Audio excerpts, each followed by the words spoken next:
Sir এটা কালো কালো ফুটলো স্যার। দেখো কি আছে। স্যার কালো আরেকটা ছোট কি যেন দেখা যায় স্যার।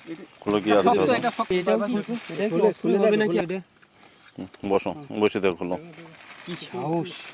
বসো, এটা দেখো। আরে বাবা। স্যার এটা অস্ত্র স্যার। ওটা অস্ত্র। বাবা। ইয়াসিন দেখো। কি রকম হ্যাঁ? সাবধানে খুলবা। দেখো তো। নির্বাচন কেন্দ্রিক দেশে একটা অরাজকতা তৈরির জন্য পার্শ্ববর্তী দেশ থেকে অস্ত্র আসার একটা সম্ভাবনা রয়েছে এবং বিভিন্ন জায়গায় কিন্তু অস্ত্র উদ্ধারও হয়েছে।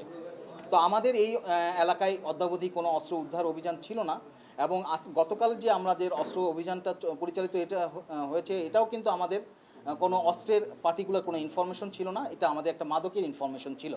তথাপি আমরা কিন্তু অস্ত্রের যাতে কোনো ধরনের চোরাচালান হতে না পারে সেই ব্যাপারে আমরা পূর্বের তুলনায় অনেক বেশি তৎপর রয়েছি এবং আমরা কিন্তু কন্টিনিউয়াস এই যে কোথা থেকে অস্ত্র আসে কিংবা কাদের কাছে এগুলো সরবরাহ যাচ্ছে এবং যারা অস্ত্র পূর্বে থেকে অস্ত্র ব্যবসায়ী সন্দেহজনক অস্ত্র ব্যবসায়ের সাথে জড়িত রয়েছে তাদের উপর নজরদারি আমরা কন্টিনিউ রেখেছি।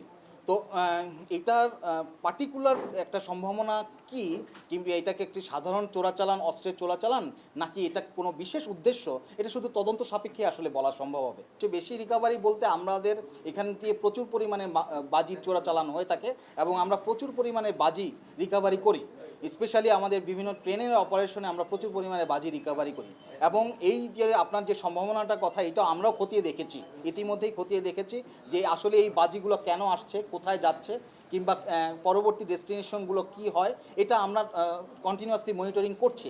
তো এখন পর্যন্ত ওই ধরনের কোনো তথ্য আমরা পাইনি, যদি ভবিষ্যতে পেয়ে থাকি আমরা অবশ্যই আপনাদেরকে জানাতে পারবো।